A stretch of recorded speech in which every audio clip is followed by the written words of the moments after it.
Fortifiez-vous dans le Seigneur et par sa force toute puissante. Revêtez-vous de toutes les armes de Dieu afin de pouvoir tenir ferme contre les ruses du diable. Car nous n'avons pas à lutter contre la chair et le sang, mais contre les dominations, contre les autorités, contre les princes de ce monde des ténèbres, contre les esprits méchants dans les lieux célestes. C'est pourquoi prenez toutes les armes de Dieu afin de pouvoir résister dans les mauvais jours et tenir ferme après avoir tout surmonté. J'ai essayé de trouver, c'est de mettre toutes les armures en même temps. J'ai demandé à AI, crée-moi quelque chose comme ça. Il m'a créé ça. Il manque des petites affaires. C'est ça. Il manque la ceinture. Il a demandé la ceinture. Il manque de quoi, mais bon, vous comprenez ce que je veux dire. Mais bon, j'ai essayé plusieurs fois, puis ça marchait pas. On va garder ça comme ça. Le mot grec veut dire endénamoste, qui veut dire être fortifié de l'intérieur.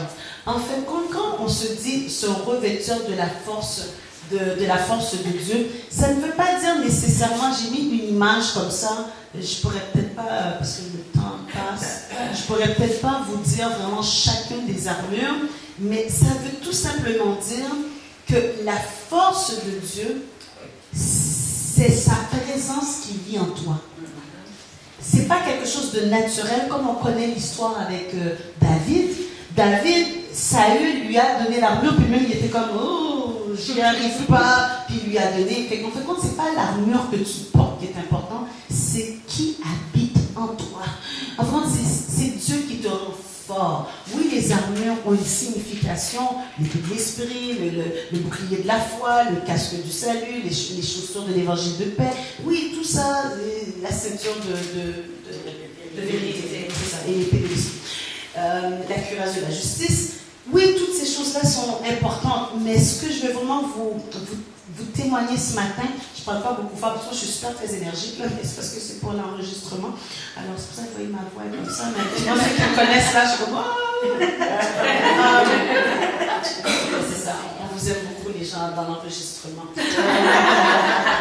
Mais la force naturelle, ce n'est pas sur laquelle il faut se baser.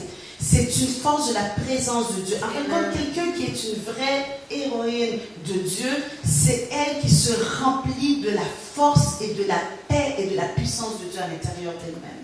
C'est pour ça, dans Zacharie 4:6, il est dit, ce n'est ni par la force ni par la puissance, mais par mon esprit, dit l'Éternel des armées. Alors cette déclaration-là, elle est vraiment puissante, parce que ce n'est pas mon feu qui brûle, c'est le feu de Dieu qui brûle en moi. Je le répète, c'est pas mon feu, c'est pas ma force. Oui, on a une force humaine. Moi, si je me tiens debout, ben oui, mais c'est parce que mon corps, mon cerveau a parlé, mes muscles, et puis ils m'ont dit, ben, mets-toi debout. Il y a tout quelque chose de niveau dans mon corps qui est logique, qui fait que je me tiens debout. Mais dans les combats, dans les ténèbres, dans le pressoir, là, mon cognitif, là, il dit juste, t'as peur. Et c'est là que l'Esprit de Dieu vient. Comme je le dis toujours, notre esprit est sauvé, notre âme est en train d'être sauvée et notre corps sera glorifié. Alors, quand on est dans le Seigneur, le niveau de l'esprit, on est tous croyants ici, notre esprit est sauvé. C'est la raison pour laquelle tantôt on pleurait, tantôt la louange, les paroles, il y a quelque chose qui anime en nous, et ça c'est notre esprit. Mais notre esprit parle à notre âme. Mais c'est notre âme de temps en temps qui va bien, et de temps en temps qui ne va pas bien. De temps en temps elle est dans la joie, de temps en temps elle n'est pas dans la joie. C'est l'âme, c'est pas l'esprit, parce que l'esprit est déjà sauvé. Et le corps, lui, à cause de la conséquence du péché, de temps en temps il va bien aussi, de temps en temps il ne va pas bien. Puis éventuellement, quand on va quitter cette terre, on va retourner poussière et on aura un corps glorifié. C'est la raison pour laquelle que Jésus, quand il est ressuscité, les disciples voulaient le tuer. Il a dit, ne me touchez pas parce que je ne suis pas encore retourné vers mon Père. Pourquoi? Parce qu'il avait un corps glorifié. Et c'est ça qui va nous arriver aussi. On aura nos corps glorifiés, mais malheureusement pas ici, mais en haut. Mais pour le moment, le combat de nos vies, c'est notre âme. C'est notre âme qui est notre combat. Alors en fin de compte, c'est pour ça qu'il est dit, ce n'est pas mon feu qui doit brûler, mais c'est celui de Dieu. Je refuse de fuir, je choisis de faire confiance à Dieu. Je ne combattrai plus avec mes émotions, mais je vais combattre avec la parole de Dieu. Amen. Parce que être découragé, on ne peut pas vous mentir. Vous dire non, vous ne serez jamais découragé. Non, vous n'aurez jamais peur. Non, vous n'allez jamais vous sentir faible. Non, ça fait partie de la nature humaine qui est pécheresse. Le péché nous a contaminés. Alors avec ça, ça va arriver. Là maintenant, c'est quoi le truc? C'est quoi la solution pour combattre la peur, pour combattre la fuite, pour combattre nos émotions? Et c'est la parole de Dieu. C'est sa présence. C'est être accroché à lui, chercher sa face. C'est ça qui va nous aider pour combattre l'âme qui est toujours un peu vacillante. Êtes-vous d'accord avec moi? Alors, il ne faut pas confondre, en fin de compte aussi, quand vous êtes dans le silence. Tu sais, on a parlé tantôt du pressoir et Gédéon qui était tout seul et tout ça. Mais il ne faut pas confondre que, parce que je suis dans le silence, parce qu'il n'y a rien qui se passe, Dieu m'a oublié. Non, ça ne veut pas dire absence de présence de Dieu. Dieu veut toujours parler. Le problème, c'est que des fois, nous, on n'entend pas. Et aussi, Dieu attend qu'on soit prêt. Parce que Dieu ne va pas juste parler, puis il n'écoute pas. Il attend le bon moment. Alors, ne confondez pas. Oh, mais je suis dans le silence, il n'y a rien, je suis dans un désert. Oui, des fois, c'est des déserts. Mais des fois, ce n'est pas le désert. C'est juste, c'est toi qui as fermé. Tu es frustré, il y a quelque chose qui se passe dans ta vie. Et c'est normal. Ton corps, je dis, moi, je veux te croire. Je shut down, comme on dit. Je ferme l'interrupteur. Mais Dieu, lui, reste à la porte, il attend juste à un moment donné quand tu es prêt. Et quand il voit que tu es en danger, il envoie plein de personnes, des situations pour te sonner l'alarme, pour dire hé, oh, je suis là, je suis dans ton pressoir. Comme j'ai dit, je suis là, tu te caches des Madianites et tout ça, là, mais I'm there. Fait que c'est exactement la même chose que Dieu fait pour nous, mais des fois, on n'est pas aware, on n'est pas conscient. On n'est pas conscient que Dieu est là, fait qu'on ne voit que le silence et son absence. Ne pas laisser le découragement aussi éteindre nos feux. Quand Dieu te revêt de force et le découragement vient sur ton âme, tu as des sœurs, tu as des frères, tu as des gens. Connecte-toi, reste pas dans l'isolement. La tactique de l'ennemi, c'est de nous isoler. Plus qu'on est isolé, plus qu'après on a de la difficulté à voir les gens. Là, on ne veut plus parce qu'on a créé de la distance. Là, quand ça ne va pas, je ne vous dis pas de faire. Moi, j'aime ça dire aux gens et à l'équipe de louange, faites pas RDI et CNN, TVA, Radio-Canada. Tu sais, la nouvelle qui vient à chaque 15 minutes. Là. Ce n'est pas nécessaire de faire ça à tout le monde. Choisissez une personne de confiance pour dire, regarde, ça ne va vraiment pas. Moi, j'ai demandé à mon équipe, parce que je gère quand même pas mal d'équipes, mais aussi j'ai des amis, que juste par un emoji, puis je travaille ça beaucoup avec les femmes, parce que je travaille en aumônerie, là, en centre d'hébergement, quand elles ont une difficulté avec un membre de la famille, mais elles veulent garder un lien quand même, mais elles ne savent pas comment s'exprimer parce qu'elles sont tellement frustrées. Je ne sais pas plus rien qu'il y a des emojis. Alors, quand on s'est mis là, si tu as besoin de prière, fais la petite main qui est comme ça. Quoi que la petite main comme ça ne veut pas dire la prière, c'est juste que les gens se tapent la main. En tout cas, c'est une autre histoire. C'est un autre débat. Je l'ai appris dernièrement, je me dis, non, c'est pas ta prière. Non, c'est pas ta prière. Tu sais, quand tu fais high five, c'est le high five qui sont. Mais nous, on pense ça pour la prière. On se l'associe, mais les chrétiens, c'est pas pour la prière. Des fois, c'est de la prière. Il y en a d'autres, un petit bonhomme triste. Et dans ce cas-là, tu n'as pas besoin d'écrire je suis triste, je suis. Ah, ok, je comprends. Alors, là, j'écris à côté, je vais prier pour toi. Je te garde un prière au courant de ma journée. La personne me fait un petit cœur. C'est juste, ne restez pas dans l'isolement. Essayez de communiquer pour aller chercher de l'aide. Et sans savoir, peut-être toi, tu n'es pas capable de prier, mais la sœur, le frère, quelqu'un, il va prier pour toi. Des fois, on veut tellement tout raconter, mais des fois, c'est tellement lourd.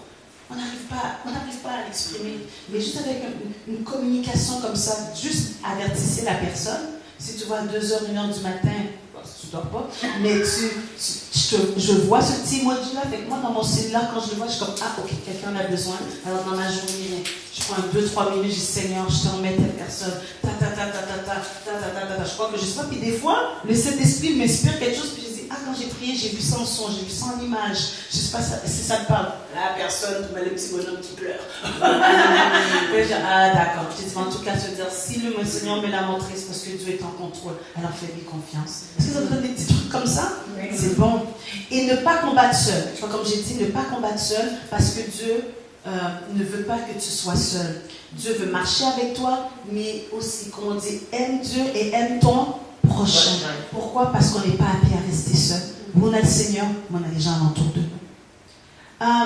J'ai mis un aspect, parce que à cause de où est-ce que je travaille, maintenant on dirait que quand je prêche ou quand j'exhorte, j'ai besoin toujours d'aller chercher un peu la partie un peu médicale ou psychologique, parce qu'en fait, je veux juste vous dire quelque chose, que quand on a peur, ça actionne quelque chose en nous et ça actionne la fuite. Et si ça peut vraiment être déposé dans votre esprit, chaque fois que tu as peur, chaque fois que tu as honte, le premier réflexe du corps humain, c'est de s'éloigner et de juste de disparaître. Ça ne vous est pas déjà arrivé, vous êtes dans une fête ou dans un endroit, tout le monde est là, puis tout d'un coup il s'est passé quelque chose. Non, on va passer Chantal. Parce qu'il s'est passé quelque chose. Ouais, Isabelle. Oui, Julie, elle était là avec nous. Là, on regarde par la fenêtre. Oh, Julie est en train de plancher tout seul à l'autre bout. Elle n'a pas eu d'appel téléphonique ou quoi que ce soit. C'est parce que peut-être qu'il y a quelque chose qui s'est activé en elle. Alors, pour ne pas rester là, il y en a qui restent là et ils éclatent. Mais il y en a d'autres, ils n'éclatent pas. Ils se retirent. Je vais juste vous dire quelque chose. Comment basculer sur ça, comment aller chercher la réponse, ou je pourrais même dire la guérison là-dedans, c'est d'activer ta foi. Je vais vous dire quelque chose. Tu as peur, tu as une fuite, là tu es tout overwhelming, là tu dis, ok, qu'est-ce que je dois faire? Là tu dis, non mais Seigneur, tu m'as dit que tu es avec toi, peut-être j'ai peut-être mal compris qu'est-ce qui est en train de se passer, peut-être c'est moi qui interprète ça de cette façon-là, non, je ne fuirai pas, un peu comme le chant qu'on a chanté tantôt. Non, je resterai là, je vais rester avec mes sœurs. Je pense que c'est juste moi qui vis une chose intérieure, une blessure, quelque chose qui s'est ravivé. Non. Tu parles à ton âme, tu dis non, c'est la paix ici, c'est la paix. Ça, quoi que ce soit, je viendrai voir la sœur, je viendrai voir le frère, puis je lui demanderai une rectification. Peut-être que j'ai mal compris, mais je ne vais pas perdre cette opportunité-là de rester ici à cause d'une peur. Est-ce que ça fait du sens? Oui. Parce que moi, j'ai mis en plastique. Parce que je suis une introvertie de nature, je ne suis pas une extravertie. Alors moi, je vais être la dernière dans la salle. Si le mur pouvait même aller plus loin, je pense que je serais dans le champ en arrière de la maison de côté.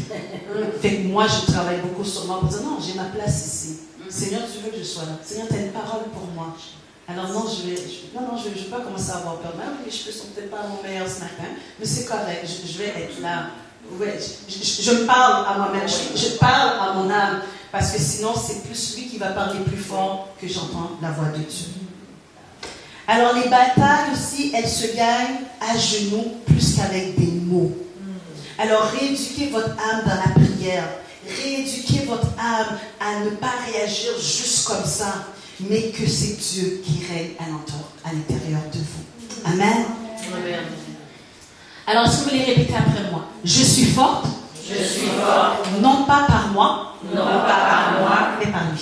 Mais par lui. On recommence. Je suis forte. Je suis forte. Non pas par moi. Non pas par moi. Mais par lui.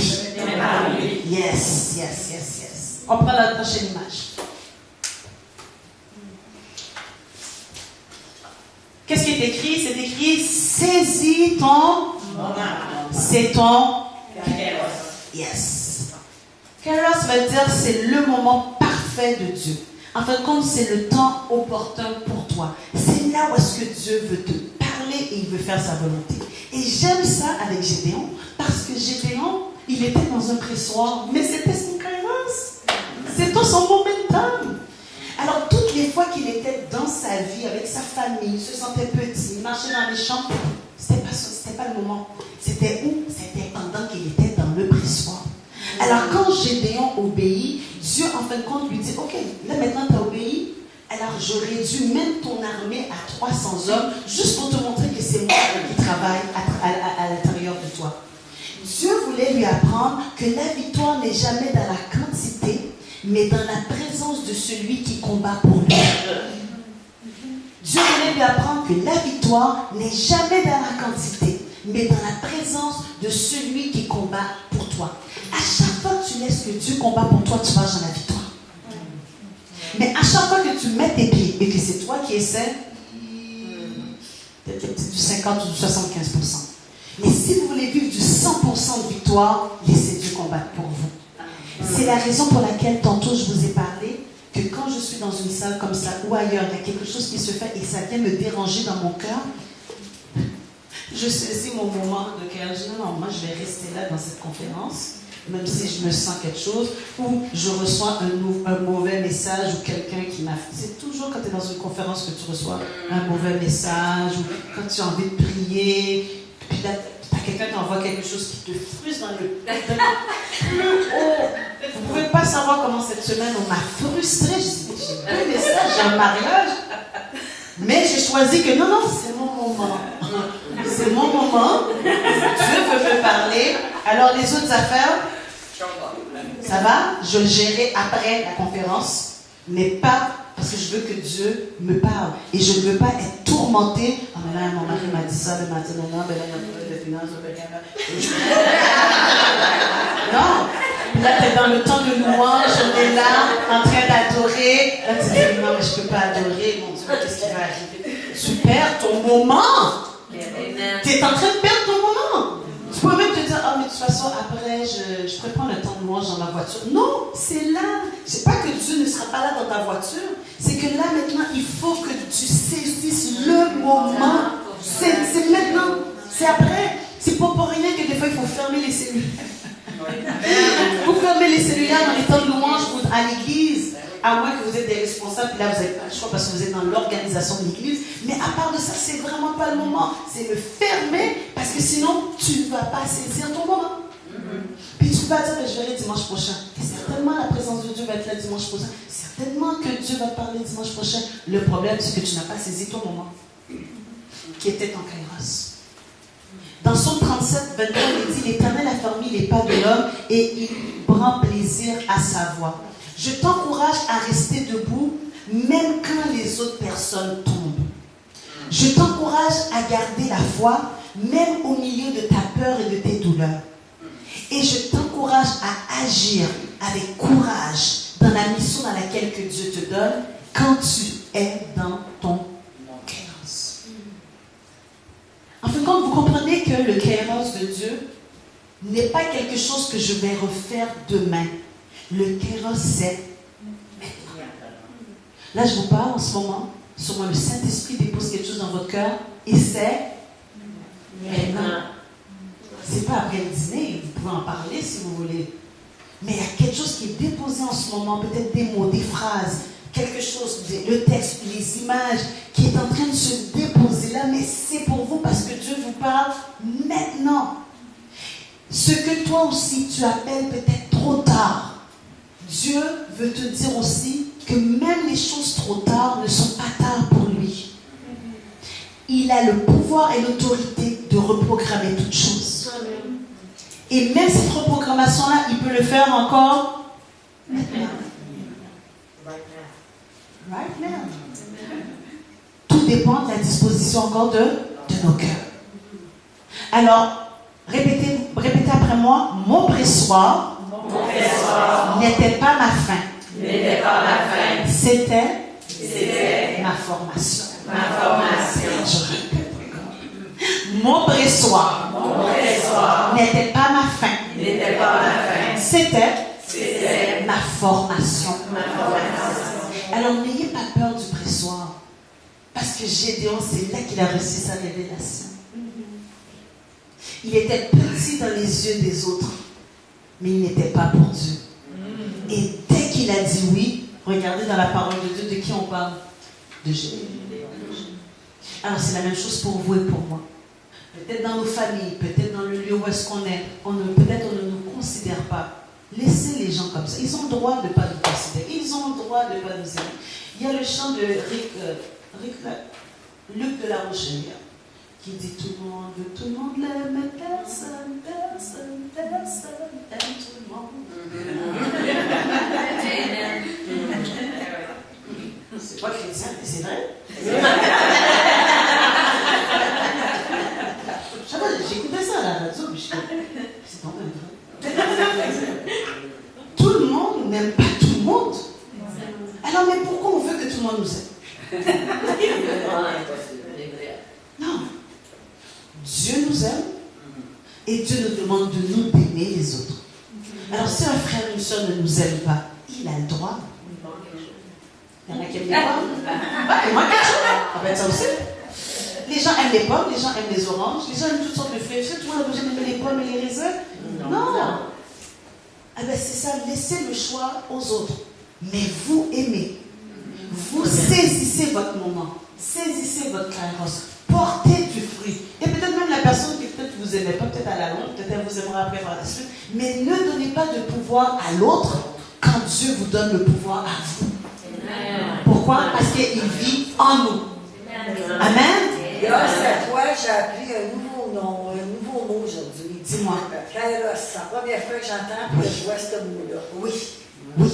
C'est la première fois. Saisir mon kairos. Je me lève dans la lumière de Christ. Oui, qui veut dire tu saisis ton moment. Et il y a des moments et des timings dans nos vies, on les perd. On perd ces timings-là. Et moi, je veux vous encourager à ne pas perdre vos kairos. À ne pas perdre ces moments. Parce qu'à un moment donné, elles ne reviennent plus.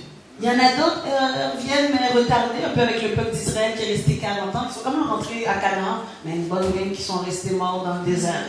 Mais tout le monde aurait pu rentrer. Le but, ils sont rentrés, certes. Mais ce n'est pas tout le monde qui est rentré. Et moi, je vais vous encourager que dans vos kairos, dans vos moments, que vous pouvez saisir un temps de prière, un temps de retraite, un temps où vous devez passer un temps avec une soeur, un appel téléphonique, saisissez ce moment-là.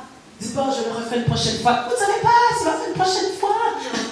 Vous ne le savez pas, c'est votre moment maintenant. C'est le temps d'aller prendre le médecin, vous a appelé pour un rendez-vous, tu dis, oh non, médecin. Non, non, c'est le médecin qui t'appelle là. Sinon, peut-être le prochain rendez-vous, il est dans 6 mois. Tu prends, tu t'arranges, tu dis, ah, c'est mon grâce. Hein? Tu es dans la louange, tu es à l'église, là, le pasteur ou quelqu'un donne un témoignage, il y a quelqu'un qui t'appelle pour quelque chose. Là, tu te dis, j'y vais pas. Tu dis, non, c'est mon. Je vais rester. On peut juste revoir dans 2 minutes. Je vais juste écouter une petite affaire. Puis là tu reçois une révélation. Tu reçois quelque chose de Dieu. Tu n'aurais pas été là, tu ne l'aurais pas eu. Tu aurais juste entendu quelqu'un te dire, voilà qu'est-ce qui a été fait. Et c'est là où est-ce que l'ennemi nous prend. En conclusion, j'aimerais ça vous dire ceci. Du pressoir, oui, merci beaucoup. Je l'ai écrit les points. S'il y en a qui veulent prendre une photo. Du pressoir à la puissance de Dieu.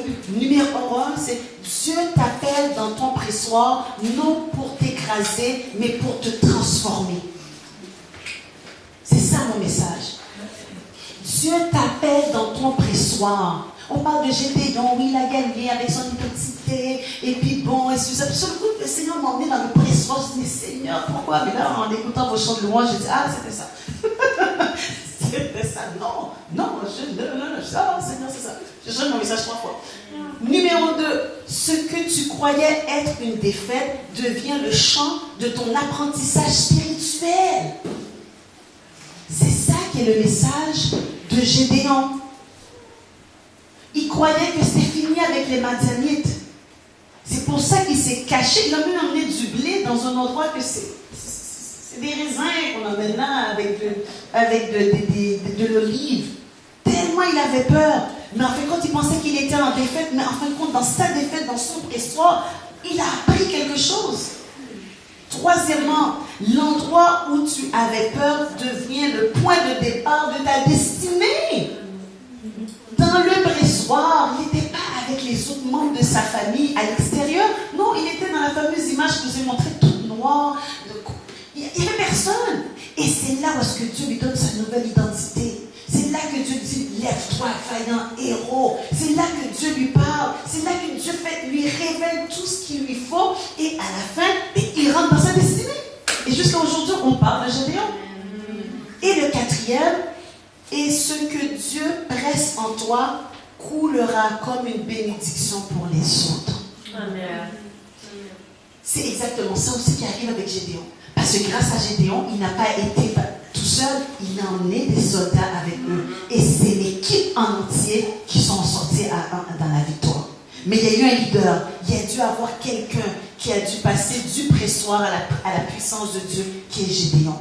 Alors ce matin, je sais que ce n'est pas intéressant, ce que je dis dans le sens que Seigneur, personne ne peut se faire presser. Personne ne peut se faire écraser comme un raisin. Mais un raisin, quand on boit du bon vin, un un bon vin rouge, un bon vin blanc, un bon jus de raisin, là. Mais le raisin a dû se faire écraser. À moins que vous voulez juste le manger comme ça. Mais si vous voulez du jus, ben, il passe dans le malaxeur. Mais des fois, Dieu nous passe par le malaxeur. Et ce n'est jamais pour nous faire du mal. Mais oui, il y a certaines petites choses qui vont partir. Mais c'est pour en sortir du bon vin, un bon fruit qui est bon pour vous, mais qui sera aussi bon pour les autres qui sont alentour de vous. Je vous laisse avec ce verset qui me touche énormément. De 2 Corinthiens 12, 9, que vous connaissez très bien. Il m'a dit, ma grâce te suffit, car ma puissance s'accomplit dans la faiblesse. Je me glorifierai donc bien plus volontiers dans mes faiblesses, afin que la puissance de Christ repose sur moi. Et c'est cette puissance qui nous tient. Ce matin, c'est cette puissance qui nous tient. Si on est là à cette heure-ci, à 11h05, mais c'est la puissance de Dieu. On a laissé nos enfants, on a laissé nos familles, on a laissé nos obligations, parce qu'on est venu dans cette conférence, parce qu'il y avait quelque chose qui nous pressait. On aime Dieu, mais on dit, mais Seigneur, des fois c'est difficile, je me trouve dans un pressoir. Pourquoi tu vas laisser dans un pressoir? Là maintenant, personne ne peut dire, Seigneur, pourquoi tu vas laisser dans un pressoir? Vous comprenez pourquoi? Christ a passé dans un pressoir, nous passerons dans un pressoir. Mais la grâce que nous avons, c'est que Dieu est avec nous dans le pressoir. Et il va nous donner les outils pour y passer. Alors, j'écris ceci. Être un héros, comme dans l'histoire de Gédéon, c'est une force qui vient de l'Éternel. En fait, c'est une bravoure inspirée par la présence de Dieu. Autrement dit, vaillante héroïne signifie femme de courage, femme de dignité et de puissance spirituelle. Ça, c'est pour nous, je la répète. Autrement dit, quand l'Éternel, c'est moi qui laisse dans les mots là. Autrement dit, quand l'Éternel dit, vas-y, Gédéon, vaillant héros. Pour nous, c'est vaillante héroïne. Signifie femme de courage. Une femme de courage. Pensez à tout ce que vous avez vécu. Et là, vous êtes encore là. Femme de quoi? Juste à coucher. C'est déjà du courage. Élever des enfants, c'est du courage. Travailler, c'est du courage. Passer par ma mère, elle a passé par un cancer, c'est du courage. Passer par des maladies, c'est du courage. Être dans le pressoir, c'est du courage. Alors les femmes, vous êtes tous courageuses. Amen. Vaillant héroïne, c'est des femmes de dignité. Tu te tiens. Des fois, tu es humilié. Des fois, on t'écrase. Des fois, on parle mal de toi. Mais toi, tu ne parles pas mal de l'autre. Tu es une femme de dignité. Amen.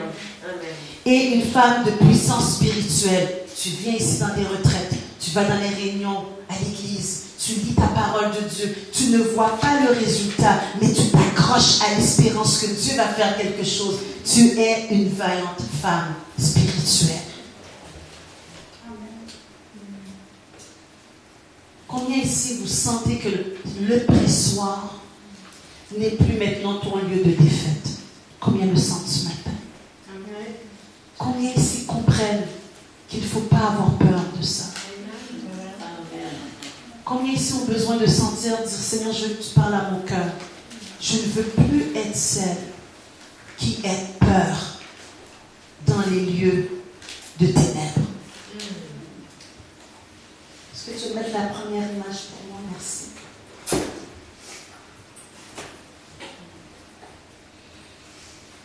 Comprenez, quel que soit le vent qui souffle fort dans votre vie, le Seigneur vous dit, je suis avec toi. Je ne connais pas votre situation. On a tous des vents, moi aussi j'ai des vents. Parce que l'ennemi est là pour nous frapper dans tout ce qu'on fait.